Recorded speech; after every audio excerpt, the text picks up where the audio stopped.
Hello, everyone. Dust the cobwebs off. I have risen like the Undertaker out of a casket. The wrestling channel is alive. You're here, wrestling with H. See what I did there? We're going to be taking a look or reviewing SmackDown from last night. I'm in the UK, if anyone is wondering. So it was last night, and we're doing it now.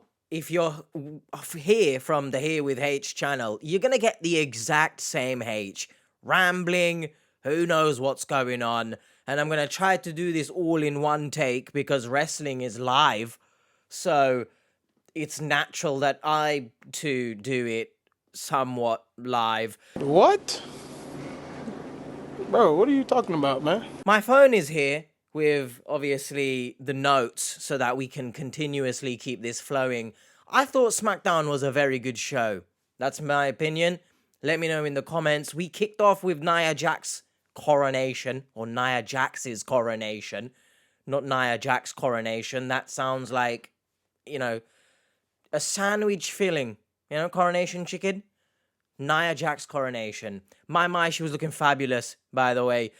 Nia came out, obviously put the crown on her head. She called out Bayley, and then Piper Niven actually just smacked up Bayley for the past few weeks. I'm 99% sure that it's going to be Piper Niven versus Bayley at Clash at the Castle for the WWE Women's World title. Not the world title,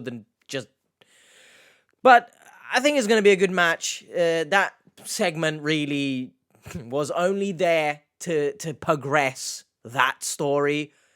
I'm not sure what Nia does in between that, but we move on to Ciampa versus Austin Theory. To me, this felt like an NXT takeover match, right? I'm gonna assume that we've all watched an NXT takeover match. That had takeover vibes. It was a very good match in my opinion, and the main taking point from that is, well, Grayson Waller obviously talking smack on the outside, chatting that shit, and Austin Theory hearing it, and I'm very, very glad actually that we are going to take the route of Austin Theory and Grayson Waller, building the tension and then going their separate ways.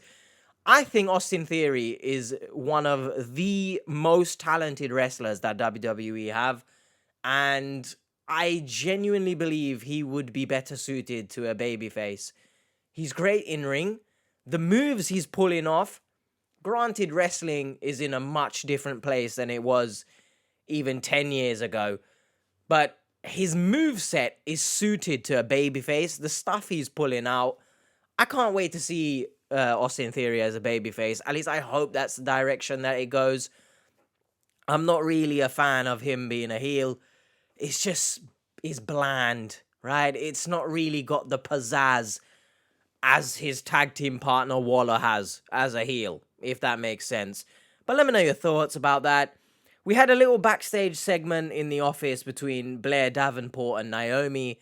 I really hope that this sets up Naomi versus Blair Davenport. I think Davenport is very, very good.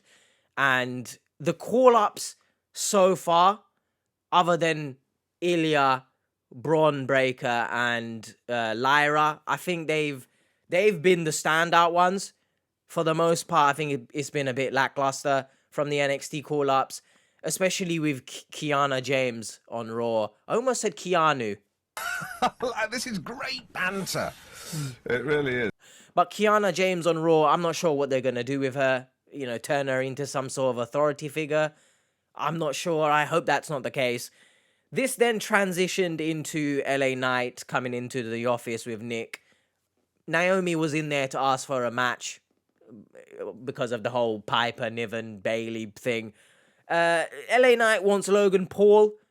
I think that's the direction to take, and I think LA Knight needs to take the US title off of Logan. As great as I think Logan is in ring, we need the US title at least to not be part-time, right? And obviously if Logan actually does full-time, but I highly doubt it, LA Knight needs this. We then moved on, of course, Carmelo Hayes confronting LA Knight.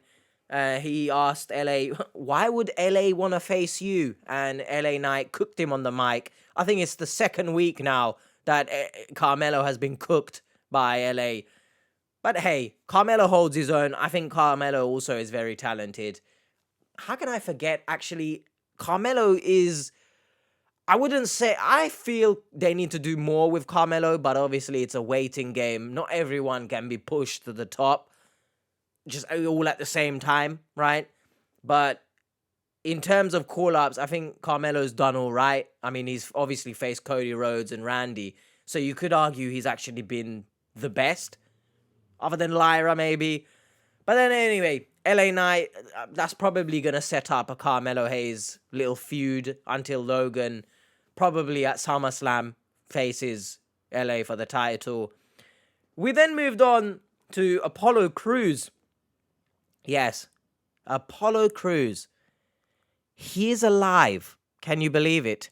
Versus Andrade. It was an alright match. The main story here is, of course, Angel Garza trying to recruit Andrade. But I did think it was a good match. Alright match. Not good match. I feel like they could have done a lot better. But the match here was to serve the story, pushing that.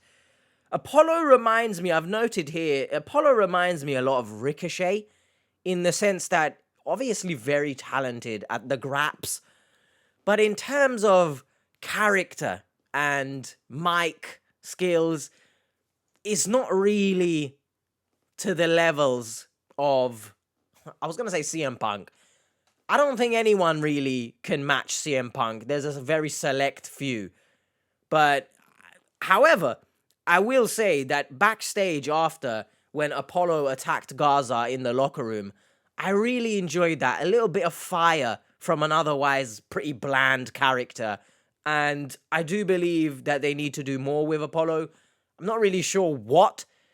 I'm trying to think of something right now, but it could... I'm not sure. But just do something, right? And then we moved on to Paul Heyman in the ring with Kevin Owens, warning him about the new bloodline, you know, they're criminals, etc.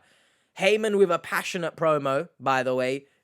You'd expect that from Paul Heyman. Very good on KO's part as well. This then transitioned into a brawl between Tama and Tonga with the Street Profits, and then Solo with KO. I'm not too sure in the meantime what happens here. Perhaps KO versus Solo at Clash of the Castle, or Clash at the Castle. Not too sure. Randy, well, you know, kayfabe-wise, was selling his knee. Not too sure if that's a legitimate resting or him just, of course, kayfabe selling it, but I'm not too sure. Let me know your thoughts on where you think this is going. I'm assuming KO and Solo at Clash at the Castle, which probably brings in Jimmy Uso's return. Now, it was announced that Solo is going to anoint Tonga next week on SmackDown. What does that mean? I'm not sure. He's going to do the knighting BS. I'm not sure. But maybe Jimmy returns then and sets up Jimmy versus Solo at Clash at the Castle. I'm not too sure. Then, of course, that transitioned into Tama Tonga. Not Tama and Tonga versus the Street Profits. Very good match. There was no way that Tama and Tonga were losing this, by the way. Their first televised match for WWE. No chance. But I was surprised to see Montez Ford actually eat the pin.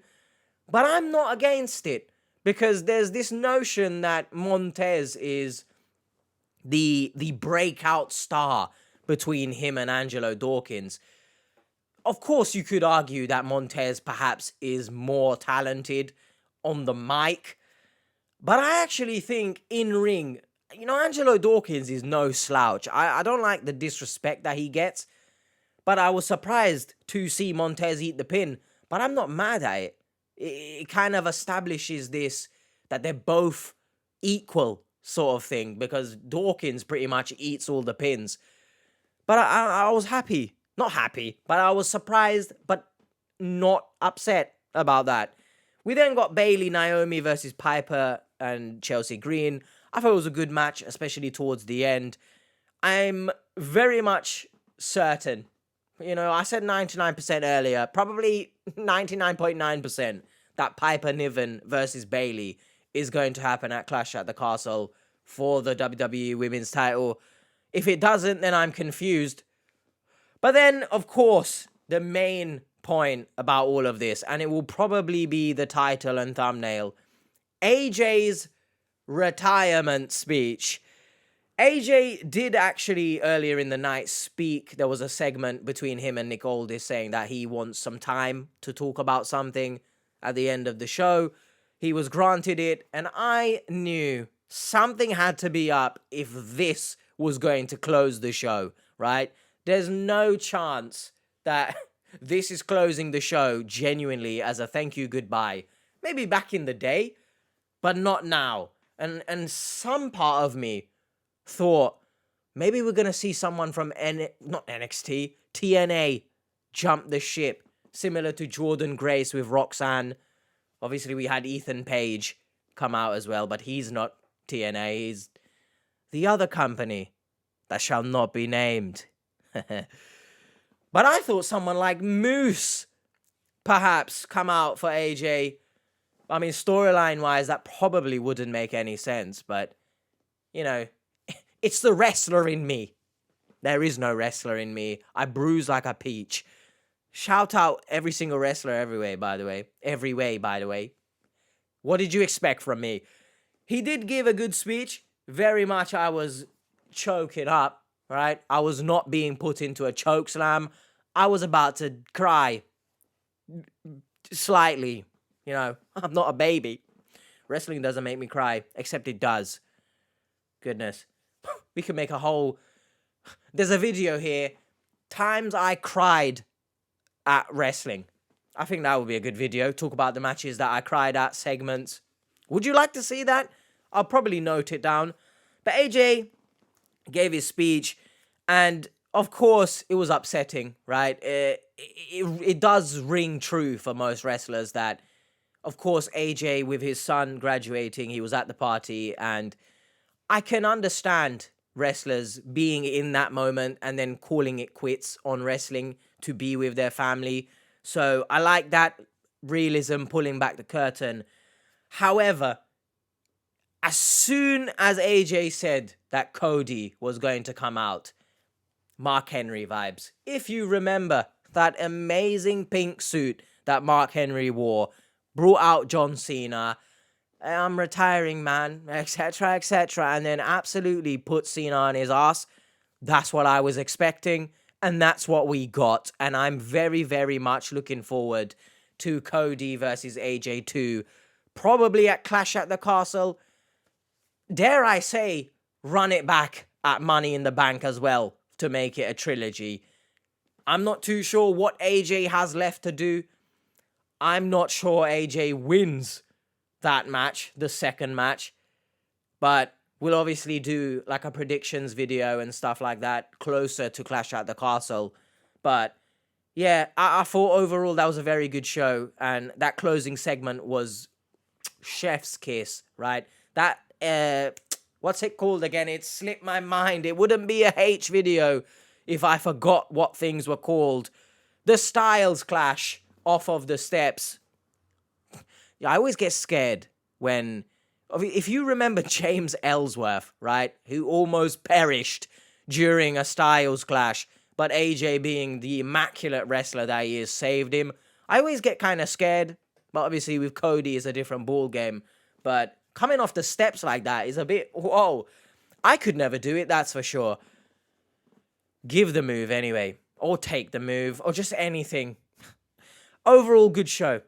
Now... How long have I been recording this? Like 14 minutes. I'm not too sure if you guys would enjoy this, but the last video I made was like a 2-minute version of looking at Raw, but that was so fast paced, and I made that for TikTok, right? Hopefully you guys did enjoy this longer one. Massive shout out to everyone who's come over from the Here With H channel, by the way. I didn't expect a lot of people to do so, but I am happy that the ones, you guys who do pick up on the wrestling references, you are here. If you are new here, of course, and you don't know who I am, hello. My name is H. Let me know your thoughts. Anything you would change? Anything you would have booked differently, perhaps? Maybe you could argue, Blair Davenport backstage, obviously with Naomi. Maybe you could have had Blair slap Naomi, create a little bit of fire there. I didn't touch on it, but there was also Michin backstage with Nia Jax, probably setting up a match down the line as well. But overall, good show. Let me know your thoughts. And I'll see you next time. Who knows what it'll be? Drop your comments in down below, by the way. Any suggestions you might have.